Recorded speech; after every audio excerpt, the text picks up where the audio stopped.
Hello indie game fans, we crossed the milestone of 69 420 subscribers last weekend, so thank you all for the support. As promised, here's a special video to commemorate the occasion, talking about monster girls, which are anthropomorphic creatures, both based on fantastical monsters like harpies and slimes, as well as real-life organisms like cats and plants. Things do have a tendency to go off in a very inappropriate direction, but I've picked the best NC-16 titles that you can play right now.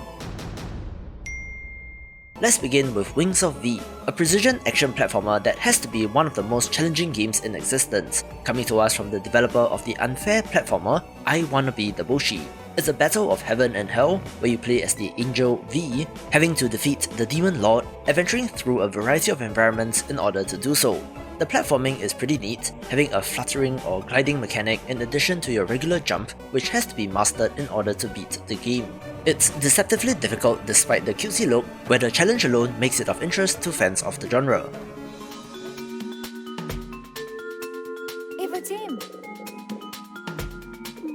A smaller game from 2019 that I enjoyed is The World Next Door, an action-adventure game with match 3 elements where you play as a human girl trapped in the magical world next door due to a cultural exchange gone wrong, which is of course filled with all sorts of otherworldly creatures.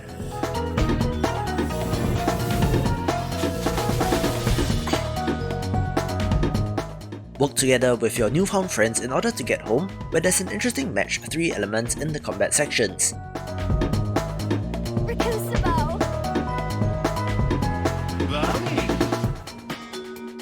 You're walking across the tiles to activate groups of similar runes, harnessing their powers to attack your enemies.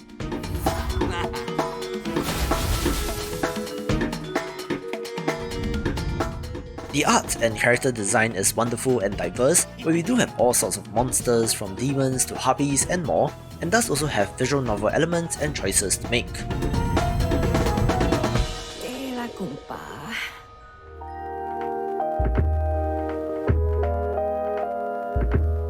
Speaking of visual novel or narrative elements, a great entry from last year is Coffee Talk, one that has you playing as a barista, making the favourite drinks for your customers while listening to their problems and perhaps giving a piece of advice or two.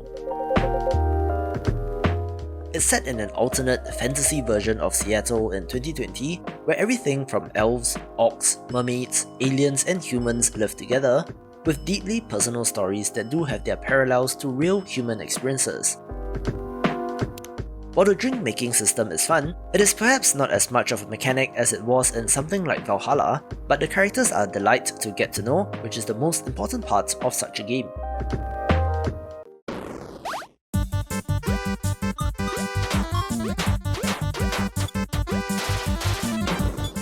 Let's talk about one of my favourite free games, shall we?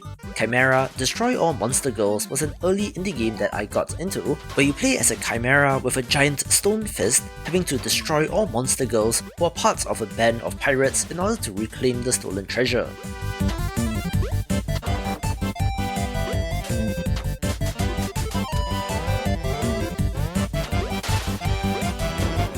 Of course, it has very strong Mega Man vibes, and has been described as Shovel Knight meets Shantae, where the ability to air dash is one of the main mechanics.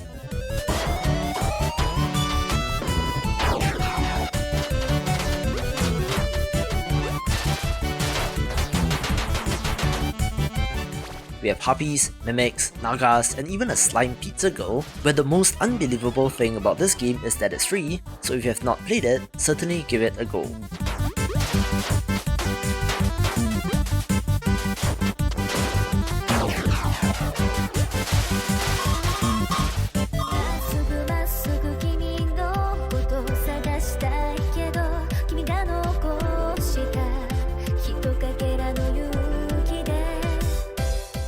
Another action platformer of interest is Taimumari Definitive Edition, where our protagonist is a wizard fox girl, travelling through various time periods in order to maintain the balance across time across the world.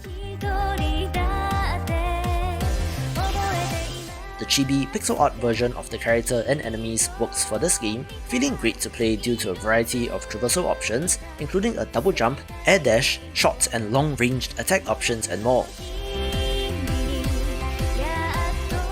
Horrendously underrated, if there's one title from this list that I think you should get, it would be this game.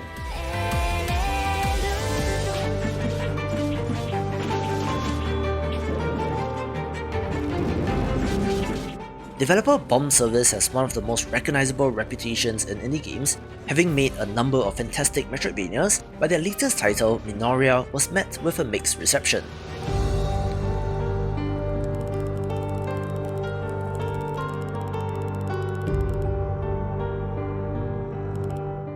It's a Souls-like Metroidvania where you play as a nun, venturing into a city to stop a bunch of witches from performing a mysterious ceremony.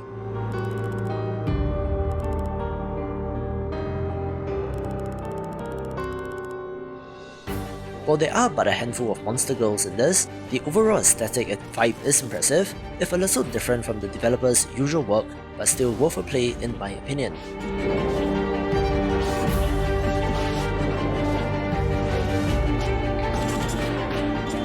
Term at Spooky High was absolutely crazy. I guess that's what happens when you're young and unafraid and can't afford proper education. It started out hot, like sizzling hot.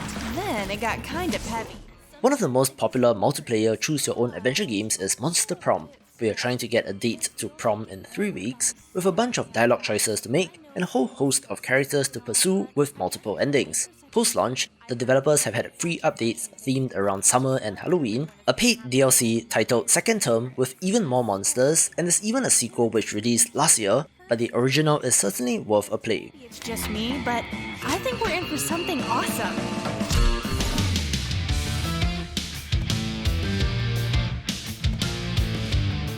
I enjoy action roguelites, so of course, Nigate Tale warrants a mention, a sleek title currently in early access, which has an isekai story about our pilot protagonist getting sucked into a cloud and finding himself in a fantasy world, having to enlist the help of powerful monster girls in order to get back home.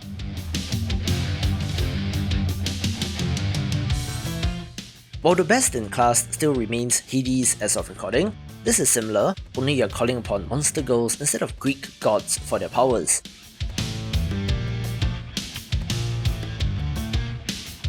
There is an octopus girl, cat girl, centaur, pegasus and more, but the interesting part is that it is still in early access with more to come, with their latest update being an electric ray girl which enables you to fire off beams of electricity, making it one to watch in the space.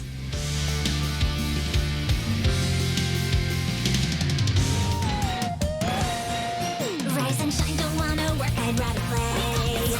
Shake my hips and whip my hair, it's a new day. Magic won't blow. My heart yells, let's go, transform and fly away.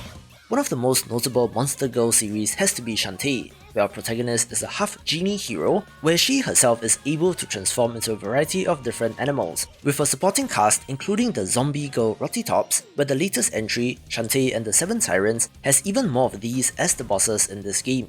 Super pipe ball.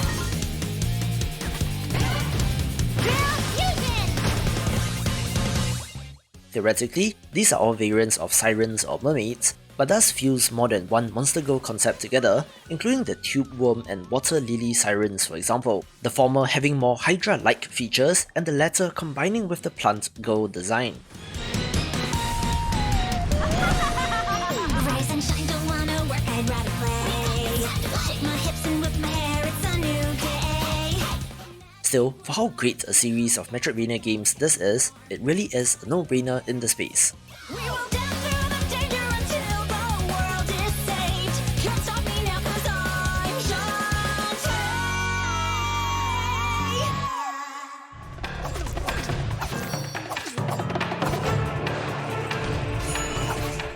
An action roguelite of note that released out of early access is Devil Slayer Raksasi, a tremendously stylish title due to the wonderful art, having you delve into procedurally generated dungeons and facing off against hordes of demons.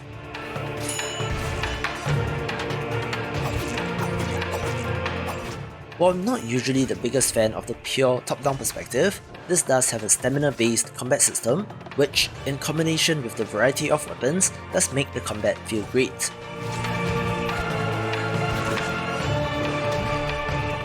About half of the playable characters are at least part demon, with one fox girl thrown into the mix for good measure, where like Nigate Tale mentioned earlier, is getting continued support, including one very blue new character with what seems to be more in the works, making this a title of interest.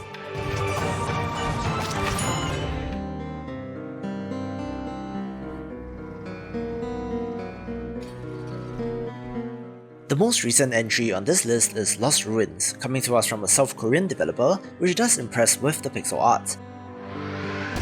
It's an action platformer where you play as a young schoolgirl who awakens in a mysterious world filled with monsters, having to battle through in order to get home.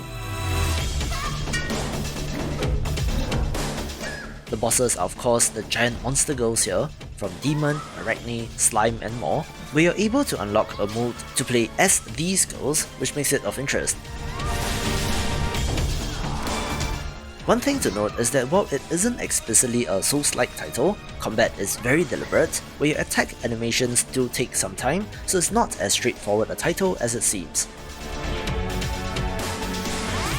Furthermore, you generally cannot outskill a fight, instead having to use the correct items to counter certain scenarios, like getting a higher amount of resistance, making it a different feeling kind of game.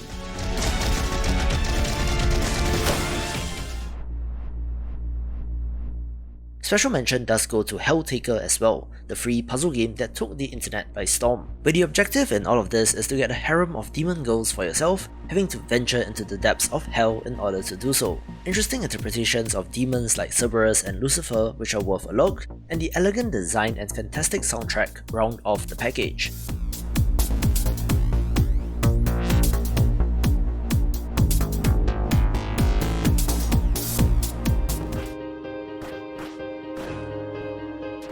And of course, developer Bomb Service features once again with Momodora Reverie Under the Moonlight, the fourth entry in the Momodora series, which is simply excellent. While you do play as a leaf-wielding priestess, trying to get an audience with the queen in order to get back up to save the world, having excellent pixel arts and combat, that's not what we're here to talk about today. Monster girls in this come in the form of bosses, from a centipede girl and a gigantic witch, among others, but the balance is done pretty well, with this game being one of the best Metroidvanias out there. Since I do love the genre and the look, this takes the #1 spot.